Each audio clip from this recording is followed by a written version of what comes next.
Hello বন্ধুরা, welcome to only sports ভূ। তো আজকে সন্ধ্যা 7:30 থেকে ম্যাচ ছিল Kerala blaster FC versus east Bengal super cup knockout. তো সেই ম্যাচটা নিয়ে কিছুটা আলোচনা করব এবং তার পাশাপাশি মোহনবাগানের প্রতিপক্ষ কে হলো সুপার কাপের কোয়ার্টার ফাইনালে, তো সেটাও জানাবো এই ভিডিওতেই। তো ভিডিওটি সবাই শেষ পর্যন্ত দেখতে থাকো, আর চ্যানেলে নতুন হয়ে থাকলে চ্যানেলটি সাবস্ক্রাইব করে পাশে থাকা বেল আইকনটি অন করে পাশে থেকো। যেখানে এই বছরের সুপার কাপটা পুরোটাই নকআউট ফরম্যাটে হচ্ছে, তো প্রত্যেকটা টিমকেই নকআউট খেলেই পরের রাউন্ডে পৌঁছাতে হবে।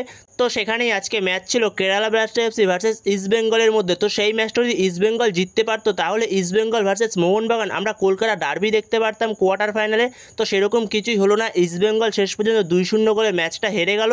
যেখানে ইস্ট বেঙ্গলের কাছ থেকে খুবই খারাপ পারফরমেন্স দেখা গেল, একদমই অ্যাটাক করতে পারেনি ইস্ট বেঙ্গল, যেখানে অ্যাটাকে বল নিয়েই ঠিক করে উঠতে পারেনি ইস্ট বেঙ্গল।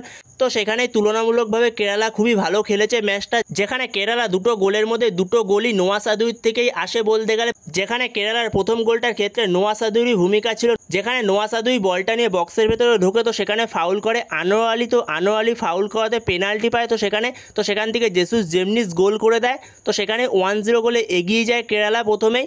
তো এরপরে আরও একটা গোল আসে, তো সেকেন্ড গোলটা অনবদ্য গোল ছিল নোয়া সাদুইর, ওয়াটার স্ট্রাইক, দারুণ গোল ছিল।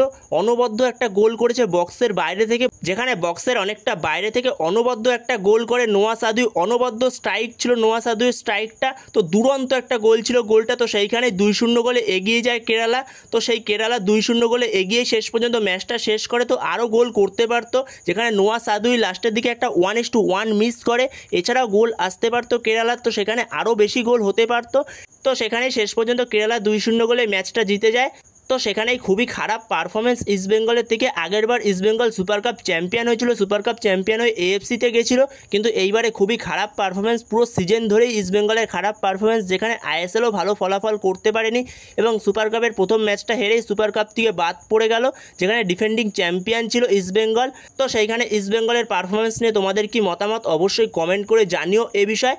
তো সেইখানে কেরালা ব্লাস্টার এফসি ম্যাচটা জিতে যাওয়াতে তারা কোয়ার্টার ফাইনালে পৌঁছে গেল। তো সেখানে কোয়ার্টার ফাইনাল হবে মোহনবাগানের সঙ্গে 26 তারিখ বিকেল 4:30 থেকে। কোয়ার্টার ফাইনালে মুখোমুখি হবে Kerala blaster FC versus Mohun Bagan. Mohun Bagan আগেই পৌঁছে গেছিলো, যেহেতু চার্চিল ব্রাদার্স খেলবে না, তো সেই কারণে তো মোহনবাগান আগেই পৌঁছে গেছিলো কোয়ার্টার ফাইনালে।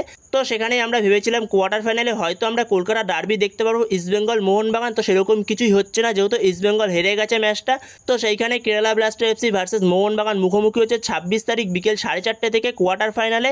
তো বন্ধুরা, এই ভিডিওতে এই পর্যন্তই। তো এই ভিডিওতে এই আপডেটগুলো নিয়ে আলোচনা করা ছিল। তো ভিডিওটি ভালো লাগলে অবশ্যই লাইক, শেয়ার, সাবস্ক্রাইব করতে ভুলো না। তো নেক্সট ভিডিওতে দেখা হচ্ছে, ততক্ষণের জন্য বাই বাই।